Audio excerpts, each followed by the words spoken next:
plus près de toi, à s'approcher plus près de toi et à recevoir de Dieu cette nourriture qu'on a besoin. Dispose nos cœurs ce matin, prends toute la place, que le Saint-Esprit dirige cette réunion. Seigneur, prends toute la place, bénis ton messager, vois-le de ton esprit, qu'il y ait une pleine liberté en lui, Seigneur Jésus, et que les mots du ciel viennent se déverser dans nos cœurs. Mets la liberté de l'esprit ce matin, et parle à nos cœurs, à nos vies, à nos âmes. Saisis-toi de lui, Seigneur, par le Saint-Esprit ce matin, et que toute la gloire t'en revient à toi seul, Jésus. Merci, Seigneur. Amen. Gloire à Jésus. Vous savez, je pensais, je lisais les textes bibliques, et je me disais aussi ce matin, la question était là, de quelle façon tu es venu dans cette réunion? Alors, j'ai regardé dans la Bible, il y a deux hommes qui sont venus à genoux devant Jésus. Il y a le premier homme qu'on appelle le jeune homme riche. Hein? La Bible dit que lorsque Jésus était en chemin, il est venu, il s'est jeté à genoux devant lui, c'était une bonne position. Et puis on voit aussi Pierre, après la pêche miraculeuse. La Bible dit qu'il se trouve à genoux, aux genoux de Jésus, c'est-à-dire à genoux, aux genoux de Jésus. Et puis ils ont tous les deux façons, ils sont tous les deux pratiquement dans la même position. Mais ils n'ont pas la même disposition de cœur. On peut venir ici, être assis et dire Seigneur, bénis-moi, remplis-moi. Mais le cœur n'est pas disposé de la même façon. Comprenez bien, il y a deux façons d'être disposé ce matin. La première du jeune homme, c'était Seigneur, que dois-je faire pour hériter la vie éternelle? C'était une satisfaction personnelle pour lui. Seigneur, je veux être sauvé. Que dois-je faire pour hériter la vie éternelle? Voilà la disposition de cœur du jeune homme riche. Et la disposition de cœur de Pierre, c'était pas pareil. C'était Seigneur, retire-toi. Car je ne suis pas digne, Seigneur. Je ne suis pas digne, Seigneur. Et ça, frères et sœurs, c'est l'humilité.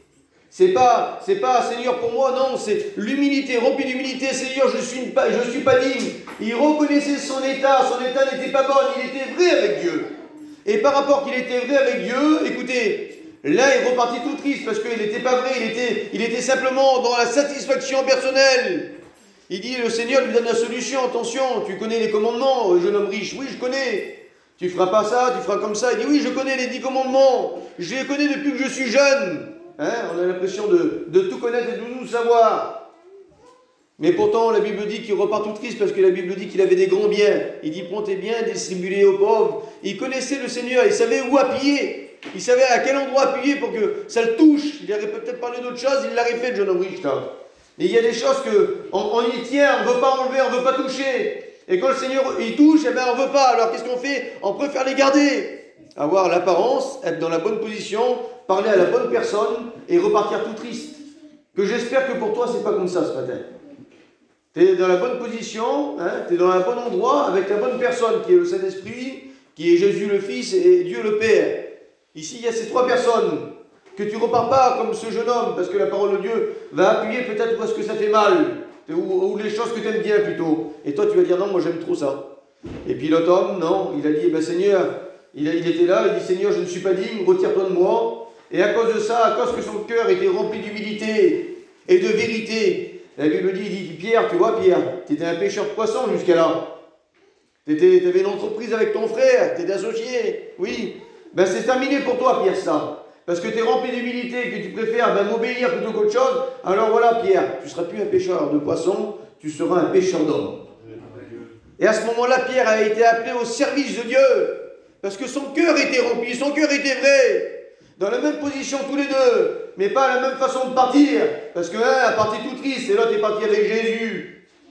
Mes frères et sœurs, on peut être ici, repartir tout triste et dire je suis un chrétien. Et l'autre saisir la parole de Dieu et la mettre en pratique. Et repartir avec Jésus et gagner des âmes. Travailler dans le champ de Dieu. Mettre en pratique la parole de Dieu. Gloire à Jésus. Un jour, il y a un homme que il m'a fait penser à nous, hein, dans notre conversion. Un homme que, c'est dans le livre de la Genèse, chapitre 12, j'ai très rarement prêché sur lui, maintenant qu'il est extrêmement connu. Et puis, depuis hier, ça me trottait un petit peu dans mon cœur. Alors, je ne savais pas comment développer mon message, comment prendre dans quel sens. Alors, je prends le sens que j'ai reçu, je vous le donne aussi pareil. Il y a un homme dans la Bible qui s'appelait Abraham. Et Abraham, la Bible dit que sur lui, ce fut le premier hébreu. Les Hébreux, vous savez, vous connaissez le peuple des Hébreux, eh ben, avant lui, ça n'existait pas. C'est lui, le premier Hébreu, le premier Israélite, ça a été lui. Le peuple là n'existait pas. Dieu s'est choisi un homme. Dieu s'est choisi un homme pour faire un peuple, si vous aimez mieux. Mais Dieu s'est choisi un homme qui n'avait pas encore de patrie, il n'avait pas encore d'endroit, il en avait une personnellement, sa patrie à lui. La Bible dit qu'il était de Ur, qui est l'Irak actuel, c'était un Irakien à la base. Et Abraham, c'était cet Irakien qui était de Ur, là en Chaldée. Il est là et Dieu lui parle dans son cœur. Et il lui dit, Abraham, Seigneur, me voici. Il dit, Abraham, quitte ta famille, quitte ta patrie, et va dans un lieu où est-ce que je te montrerai. Un jour, lorsqu'on est venu à Jésus, nous, on n'était pas des chrétiens. On n'était pas des chrétiens. On était encore de Ur, on était encore des Irakiens, si vous aimez mieux, on n'était pas des Hébreux. Entre parenthèses, si vous comprenez bien, pour vous faire comprendre. Et un jour, le Saint-Esprit est venu parler dans notre cœur. Et il nous a dit comme ça, il nous a dit pour moi, la DMC, il faut que tu fais un demi-tour. Un demi-tour, ça veut dire une conversion, il faut que tu te convertis. Il faut que tu avoues, que tu délaisses, il faut que tu vas dans la direction de où? La direction du ciel. Écoutez, mes frères et sœurs, vous la connaissez, vous, la direction, jusqu'à là, avant que le Seigneur vienne dans votre cœur? Peut-être que vous connaissez peut-être les panneaux, parce que vous avez grandi dans un foyer chrétien. Et à cause que vos parents étaient chrétiens, ou que votre famille était chrétienne, alors je dis des panneaux, moi, comme ça nous indique une direction. Un chrétien, on savait que c'était quelqu'un de particulier, de quelqu'un d'à part. Mais nous, on ne l'était pas, donc ça veut dire qu'on ne marchait pas sur le chemin. Parce que si on avait marché sur le chemin, on avait marché avec Jésus. Et Jésus dit, moi je suis le chemin, la vérité et la vie, nul ne va au Père sans passer par moi.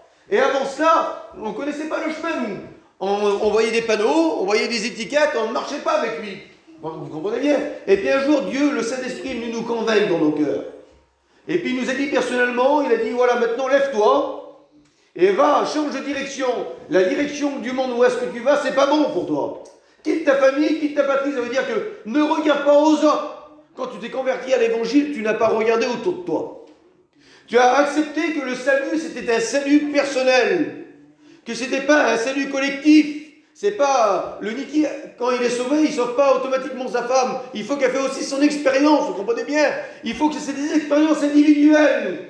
Ah ben c'est comme ça, mes frères et sœurs. Lorsque nous avons accepté le Seigneur, il dit quitte ta famille, quitte ta patrie. On a pu regarder, excusez-moi, la famille qu'on était, hein, parce qu'on sait que dans le monde, on aimait bien dire, moi je suis telle famille, moi. Hein.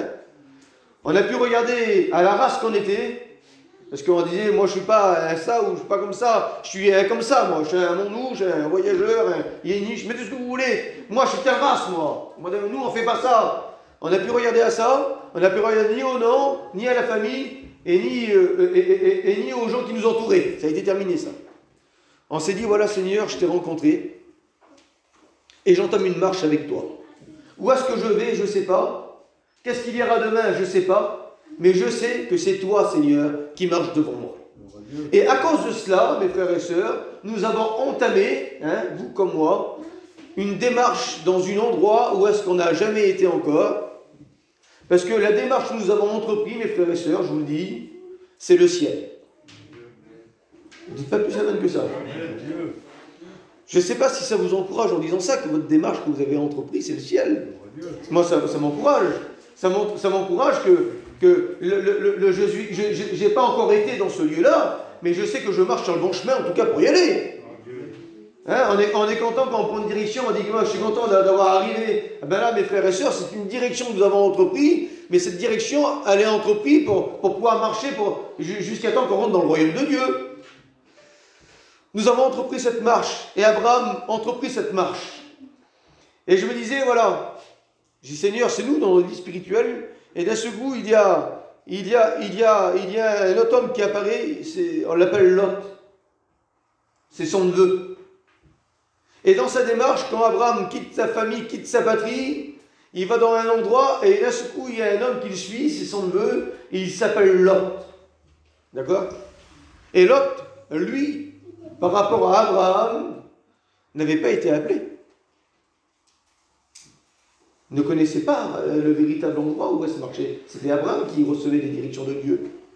Écoutez bien ce que je vous dis là. Mais Lot part avec lui quand même, part avec son oncle. Et la Bible dit qu'au bout d'un moment, qu'ils ont marché ensemble, entre les serviteurs de Lot et les serviteurs d'Abraham, il y a eu conflit. Il y a eu entre eux un conflit. Pourquoi? Parce qu'il y avait des brebis qui mangeaient plus d'herbe que l'autre, je ne sais pas pourquoi. Mais il y a eu des conflits. Combien de fois, frères et sœurs, écoutez, je vous le dis, j'ai écouté une prédication de Jimmy qui disait ça. Seigneur, tu vois, c'est pas à cause de moi que je suis parti de la maison de Dieu. C'est à cause de lui. C'est à cause de la mission, il disait. C'est à cause de tel prédicateur. C'est à cause d'un tel, c'est à cause d'un tel. Mais ça, depuis que le monde est monde, c'est à cause de l'homme. Pourquoi? Parce que quand Adam est là dans le jardin d'Éden, il dit, c'est pas à cause de moi, c'est à cause de la femme. Et la femme, elle dit, c'est à cause du serpent. Vous voyez, et sur la mesure, c'est comme ça. C'est jamais à cause de nous. Et là, il y a un conflit dans la vie d'Abraham, que Abraham, normalement, n'aurait dû pas avoir ce conflit-là. Parce qu'il a amené quelqu'un qui n'était pas prévu au programme. Excusez-moi, peut-être les frères, je vais loin, si je me le trompe, vous me le dites. Mais celui qui avait été appelé, c'était Abraham, c'était pas Lot. Mais Lot était parti quand même avec. Vous savez, moi je pensais comme ça. J'ai dit, Seigneur, quoi dire sur ça? Ah ben, on démarche, on prend et on part, nous. On part dans une direction, on devient des chrétiens, on est tout content. Et au bout d'un moment, on progresse, alors on enlève ce qui va pas, on s'arrange, hein, on vit une vie de sanctification, c'est comme ça que ça marche. Mais au bout d'un moment, mes frères et sœurs, il y a des choses, comme le jeune homme riche, là, ben, il y a des choses qu'on ne veut pas enlever. Et à cause de ça, mes frères et sœurs, qu'on ne veut pas enlever, on est tout le temps au même point.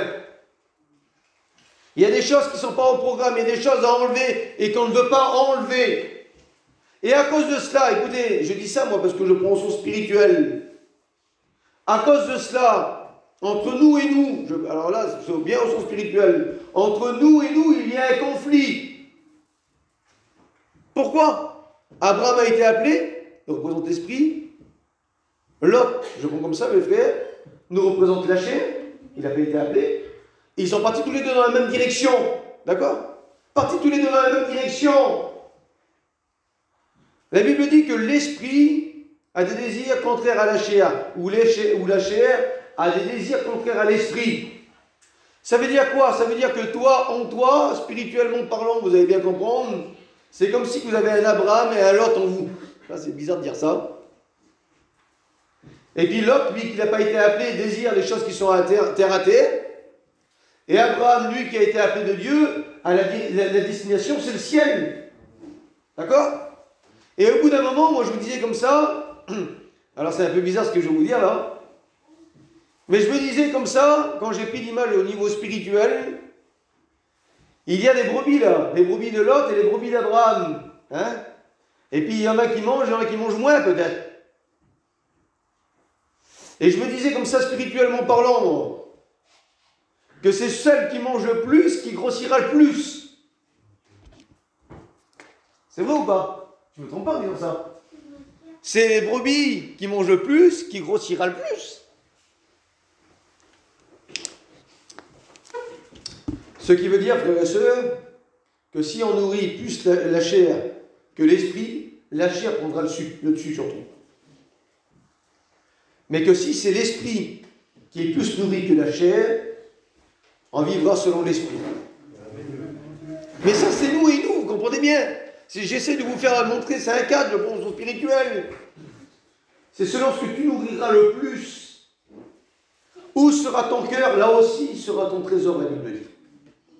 C'est ce que tu nourriras le plus en toi qui fera de toi ce que tu es. Soit tu seras plus chair, soit tu seras plus esprit. Pourquoi? Parce que c'est toi qui l'as nourri. C'est toi qui nourris. Alors, je dis comme ça, moi, on a 24 heures, pratiquement, bon, le soir on doit. Mais on passe des 5-10 minutes peut-être de prière, et puis on a tout le reste dans les pensées du monde, parce que le monde nous submerge. La chair, le Lot qui est en nous, il veut tout ce qui brille, tout ce qu'il y a. On veut posséder tout, on veut tout. Tout nous intéresse, tout nous attire. Tout est fait pour nous attirer de toute manière. La télévision, la musique, le tout, on est curieux de tout. On va plus dire, par exemple, allez, vous allez comprendre, un tel s'est converti, on va le dire une fois, un tel s'est battu, on va le dire 10 fois. Parce que ça nous intéresse. Ah bon, qu'est-ce qu'il y a eu? Pourquoi? Mais pourquoi ils sont battus ensemble? Mais qu'est-ce qui s'est passé? La chair, elle désire, les choses qui ne sont pas bonnes, vous comprenez bien? Mais maintenant, si on apprend quelqu'un qui est guéri, ben, c'est bien, merci Seigneur. On n'en parle plus, ça y est, c'est terminé. On va aller dans les campines, on va presque plus en parler. Mais maintenant, la bagarre, on va en parler, s'il faut en parler jusqu'à demain. Je dis ça, vous mettez autre chose si vous voulez. Comprenez bien. Pourquoi? Parce qu'en nous, il y a ce combat. Ce combat qu'on mène. On dit on combat le diable, avant de combattre le diable, frères et sœurs, on se combat bien nous-mêmes. Il faut se combattre nous-mêmes. Et au bout d'un moment, il y a une décision. Il y a une décision qui est prise. Il y a une discussion entre Lot et Abraham. Il y a une discussion entre le neveu et l'oncle, si vous aimez mieux. Il y a une discussion en nous, on rentre en nous-mêmes. Et quand on rentre en nous-mêmes, on se discute entre nous. C'est vrai ou pas? Ça t'est déjà arrivé, toi? De penser, on pense à notre vie. Et quand on pense à notre vie, à ce moment-là, on rentre à l'intérieur de notre cœur. Et on commence à considérer réellement notre vie spirituelle. Et dire, Seigneur, est-ce que c'est réellement comme ça? Il y a un conflit en moi, mais moi, celui que je nourrira, c'est celui qui va grandir plus. Alors, Seigneur, il faut que je me sépare d'une chose. Et Abraham, à ce moment-là, il décide de se séparer de son neveu. Il dit, écoute, mon neveu. Il dit, regarde et choisis ce que tu veux. Il y a à droite, il y a à gauche. Si tu prends à droite, j'irai à gauche. Si tu veux aller à gauche, moi j'irai à droite. Et vous savez très bien que comme la chair a des désirs contraires à l'esprit, quand l'autre il regarde pas les montagnes rocheuses, il regarde la belle plaine remplie d'herbe pour lui. Hein? Alors il décide de prendre la belle plaine, parce qu'elle est belle. La chair va prendre ce qui est beau. Et puis Abraham, lui, va prendre de l'autre côté. Je vous dis ça comme ça, entre parenthèses. Méfiez-vous de tout ce qui est beau. Alors, je dis ça comme ça. Pour les plus jeunes, peut-être, là. Aujourd'hui, on allume la télévision, et je dis ça comme ça, je ne sais pas pourquoi, je dis une parenthèse comme ça. Et puis, ça fait maintenant une dizaine d'années qu'il y a beaucoup dans la télévision, qu'il y a beaucoup les Marseillais en Australie, il y a tout le temps les Marseillais par là, tu vois bien. Les Marseillais à tel endroit, tu vois, voilà. Moi, je ne regarde pas ça. Ouais.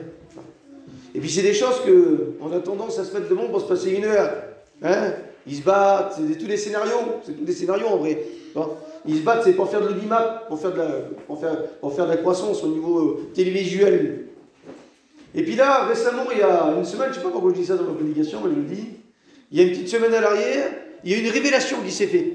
Pam! Il y a eu quelque chose qui s'est dit. Ouais, qu'est-ce qu'il y a eu?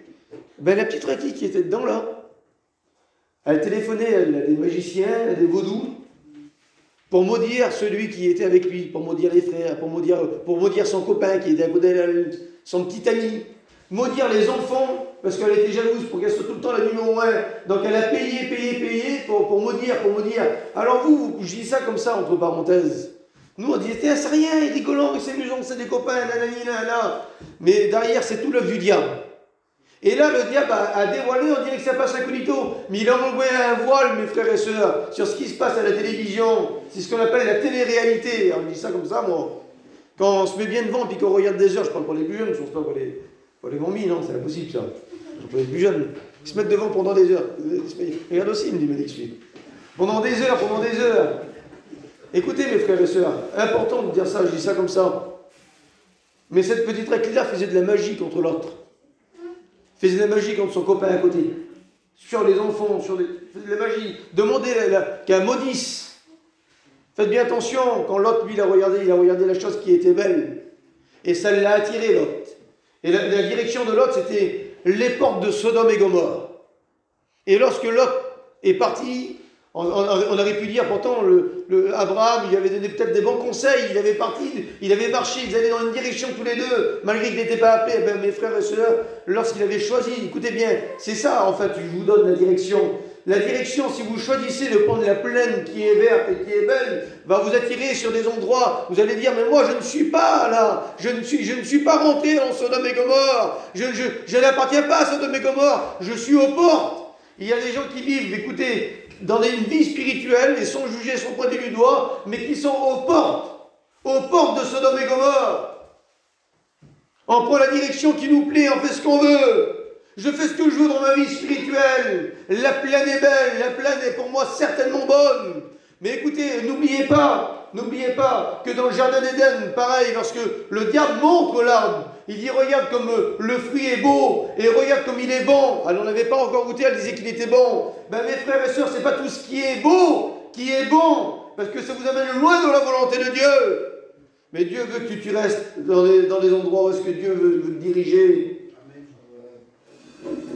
On le retrouve, Lot, là, aux portes de Sodome et Gomorrhe, la ville peut-être dans la Bible, là, la plus horrible, tu vois, satanique, tu vois, diabolique, mettez ce que vous voulez. C'était même pas la peine. Oui, mes frères et sœurs, c'est ce qu'on allume la télévision, maintenant c'est ce qu'on voit un peu. En gros, hein, je parle pas, je regarde la télévision aussi, moi. Je suis comme vous. Mais il faut faire attention à ce qu'on regarde. Il faut faire attention à ce qu'on écoute. Il faut faire attention à ce qu'on dit. Pourquoi? Parce que ça nous amène tout doucement aux portes de Sodome et Gomorrhe. Et la direction qu'il avait choisie, cet homme-là, n'était pas bonne pour lui. De l'autre côté, Abraham, frère et sœur, lui, il avait choisi les plaines. Il avait choisi les endroits qui étaient peut-être plus rocheuses, plus difficiles. N'oublions pas qu'une vie spirituelle, mes frères et sœurs, c'est une vie de montée et de descente. C'est le petit chemin étroit et resserré, rocailleux, peut-être qu'il y a des montées et des descentes. C'est ça une vie spirituelle. Mais à la fin, la Bible dit que c'est la vie éternelle qui est au bout. Ne prenons pas maintenant que vous avez marché pendant 5 ans, 10 ans, 15 ans, 20 ans. Ne prenez pas la direction de la plaine, ne vivez pas avec le Lot qui vit en vous. Mais restez comme Abraham, où est-ce qu'il y a des montées et des descentes, peut-être que c'est dur. Mais rappelez-vous que c'est Dieu qui vous a appelé à marcher comme ça. C'est Dieu qui vous a donné la direction. C'est pas toi qui as entamé une direction. C'est Jésus qui t'a aimé le premier. Et si tu décides de vivre selon l'Abraham qui est en toi, tu vivras éternellement. Si tu décides de vivre avec le Lot qui vit en toi, tu dis moi je suis chrétien, je suis qu'aux portes, je ne suis pas dans le monde, je suis aux portes. Mais si je te demande si tu es sauvé ou pas, tu ne saurais même pas me répondre. Tu sais plus. Tu sais pas. Est-ce que tu es sauvé? Je sais pas. Je sais pas. Écoutez, je rouvre cette parenthèse et je referme juste après. Lorsque Abraham part de cette ville, simplement je parle de sa femme, tellement qu'elle aimait certainement cette ville, elle s'est retournée alors que Dieu avait dit « Ne te retourne pas. Ne te retourne pas. » Écoutez, entre guillemets, ça veut dire ça.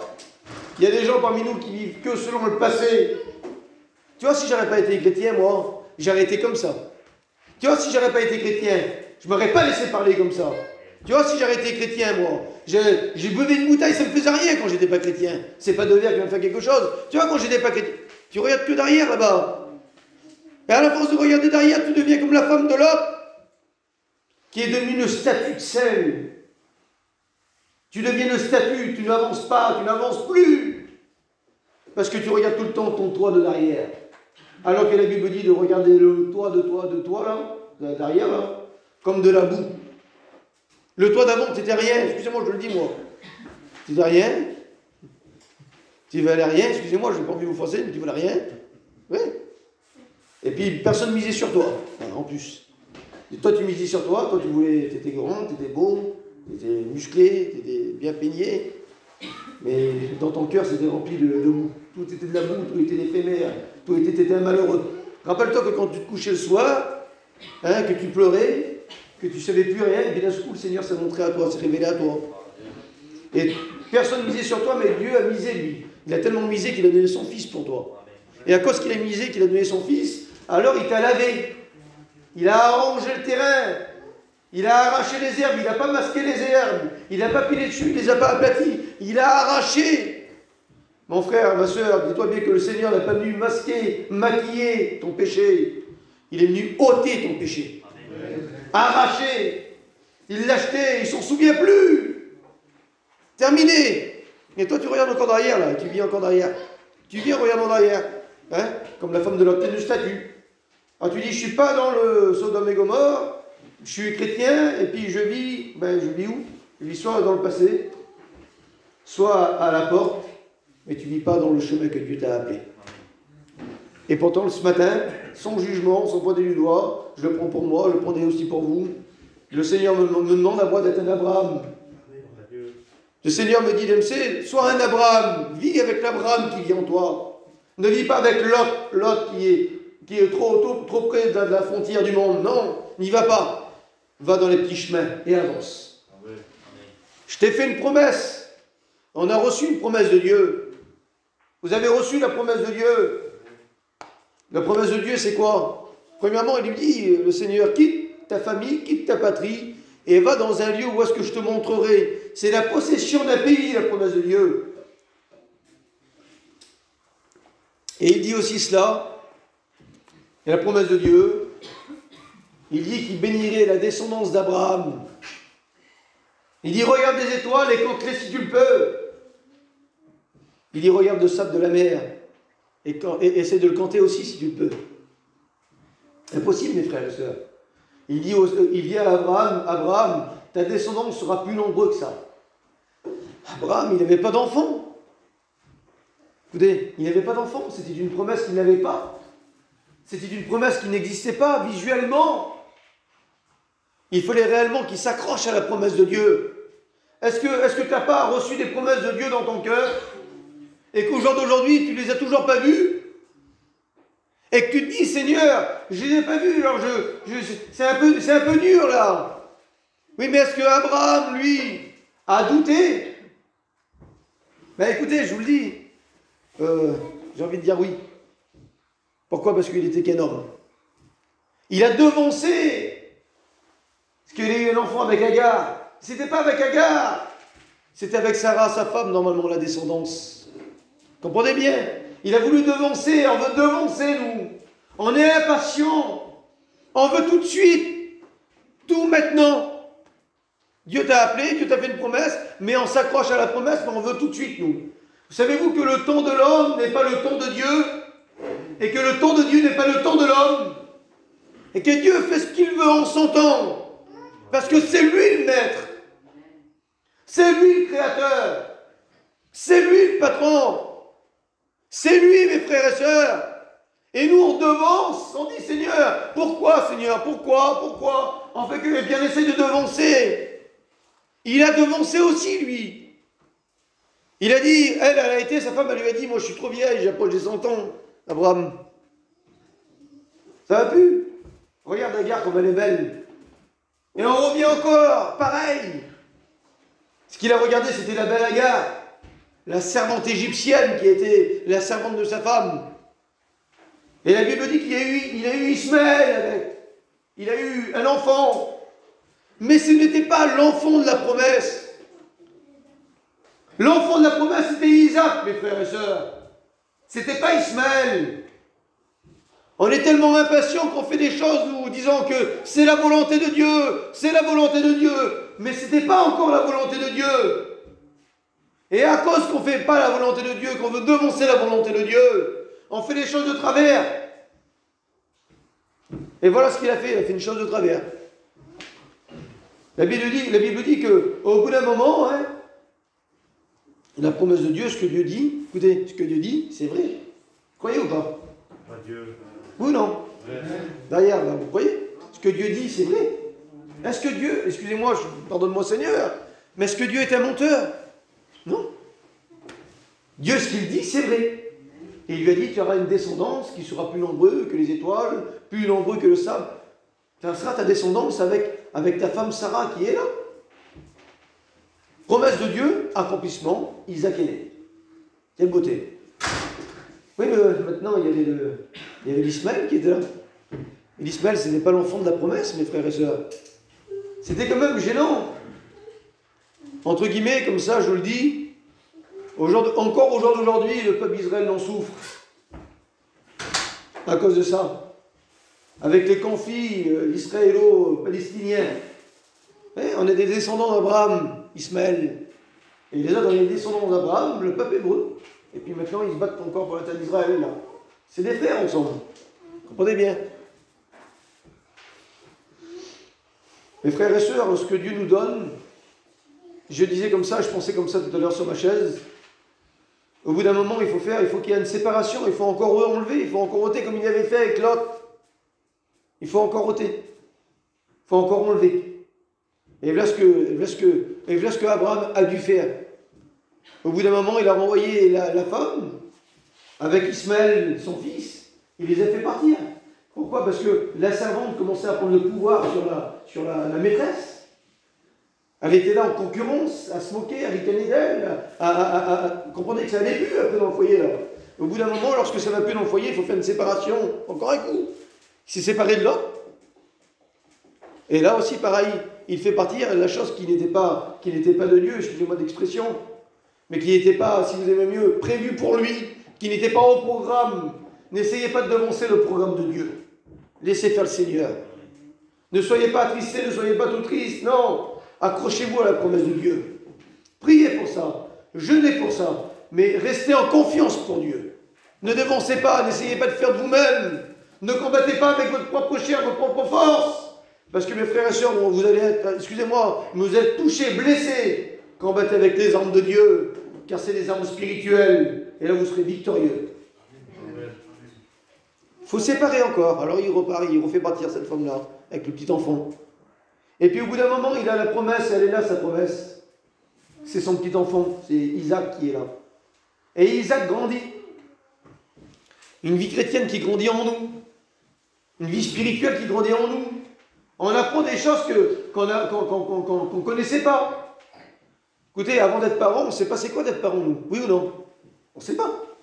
Puis d'un seul coup, on a un petit enfant là. Et puis on apprend, ça pleure toute la nuit, on ne dort pas. C'est comme ça. Et puis après, tout doucement, il faut lui donner à manger avec des cuillères, avec un biberon d'abord. Puis après, avec une petite cuillère, des petites compotes. Et puis tout doucement, la nourriture un peu plus solide. Et c'est toutes les choses qu'on apprend, ça. En tant que père et mère de la chair, oui ou non? Si on n'a pas eu d'enfant, on ne le sait pas. Mais là, on le sait, là, ça marche comme ça. On sait que c'est tout doucement, il faut en prendre soin. C'est délicat. On ne peut pas la porter n'importe comment. On peut pas. C'est tout doucement, c'est délicat. Une vie chrétienne, c'est tout doucement, c'est délicat. On fait attention à notre vie spirituelle. On apprend, mes frères et sœurs, à grandir. On apprend à prendre soin de notre vie chrétienne. On ne fait pas ce qu'on veut, je fais ce que je veux, je joue que je veux, j'achète comme je veux. Non, on fait attention à un petit enfant. Ben, mes frères et sœurs, c'est ça en nous. Nous avons ce petit enfant qui est la vie de notre vie chrétienne, là, et qu'on doit faire attention sur notre vie spirituelle. On fait attention. On lui donne à manger. Hein, on la nourrit tout doucement. Le Seigneur est là, bien sûr, c'est le Seigneur qui nous donne tout. Mais on fait attention. La vie chrétienne a de l'importance. C'est important. Je dis pas n'importe quoi. Je joue pas n'importe quoi. Je fais pas n'importe quoi. Je regarde pas n'importe quoi. J'entends pas n'importe quoi. Je me mets pas n'importe comment. Je fais selon la volonté de Dieu. Parce que c'est précieux pour moi. C'est mon petit Isaac. Comprenez bien ce que je vous dis là. C'est mon petit Isaac pour moi. C'est ma vie spirituelle, ma vie chrétienne qui m'appartient à moi. Et j'apprends à la découvrir tout doucement. Il faut faire des séparations. Mais moi, je prends soin de mon Isaac. Pourquoi? Parce que c'est Dieu qui me l'a donné. La nouvelle naissance, je l'ai reçue. Je fais attention à ma nouvelle naissance. Je fais attention à ma nouvelle naissance, mes frères et sœurs. Vous faites attention à votre vie spirituelle. Vous devez faire attention à votre vie chrétienne. Et au bout d'un moment, il y a une mise à l'épreuve. C'est la mise à l'épreuve que Dieu fait. Écoutez, je ne prêcherai pas encore longtemps, mais vous allez bien comprendre. Lorsque Isaac est un peu plus grand, il y a une mise à l'épreuve pour Isaac. Lorsqu'il est petit enfant, Dieu ne lui demande pas à Abraham encore. Parce qu'il faut qu'il apprenne. Il apprend. Une vie chrétienne, on l'apprend. Écoutez, au bout d'un an, hein, on ne sait pas ce que l'autre il sait depuis 2 ans ou 3 ans là. Il faut qu'on apprenne, hein, tout doucement, étape par étape. Mais on apprend. Au bout de 10 ans de baptême, on ne devrait pas être comme au départ, à 1 an de baptême là. Excusez-moi d'expression, mais c'est vrai. Pas le baptême, mais une vie chrétienne, voilà plutôt. Une chrétienté, le baptême, ça, voilà. Il y a des gens que ça fait 20 ans, 30 ans qu'ils sont baptisés, mais ils ont tout le temps 1 an de chrétienté, excusez-moi d'expression, je ne sais pas comment on dit ça. C'est tout le temps du lait qu'il faut leur donner. Et Paul le dit ça. Vous devrez être des experts en la matière, vous devrez connaître les mystères bibliques, et puis maintenant il faut tout le temps vous rappeler des choses essentielles. Vous êtes encore au lait. Vous n'êtes pas des hommes matures, vous n'êtes pas des femmes matures. Vous êtes tout doucement, il ne faut pas vous froisser pour un an. Je vais plus à la réunion. Je vais plus, je témoigne plus. Je prie plus. tu te vexes pour rien, mon vieux, t'énerve pas. T'as 20 ans de baptême. Non, il faut faire attention. Fais attention. Oui ou non? Alors on fait attention. Alors, il fait attention, puis tout doucement, une fois qu'il y a le progrès, là, il y a une mise à l'épreuve. Il y a une mise à l'épreuve, mes frères et sœurs. Dieu lui dit à Abraham, Abraham, prends ton fils Isaac que tu aimes si tant et offre-moi-le en holocauste. Je ne sais pas si ça vous parle. Prends ton fils Isaac et offre-moi-le en holocauste. Est-ce que vous êtes prêts à donner le toute votre vie au Seigneur? Est-ce que vous êtes prêts à donner tout? Est-ce que vous êtes prêts à donner tout? Et la question depuis hier soir, c'est ça. En fait, je vous ai fait tout ça pour en arriver là, en gros, si vous aimez bien. J'étais obligé de venir pour un début, pour arriver dans le milieu, pour finir. Le mot de Dieu, c'est qu'est-ce que tu es prêt à donner pour Dieu? Le petit Isaac, que c'est moi qui t'a donné, hein, une vie spirituelle, c'est Dieu qui nous a appelés. On a pris une démarche, on a une nouvelle naissance. Je prends la chrétienté, moi, je prends moi. Est-ce que je suis prêt à me donner à moi, mon Isaac, moi, ma vie, tout entière, pour Dieu. Dieu t'appelle et il dit, je te veux tout entier.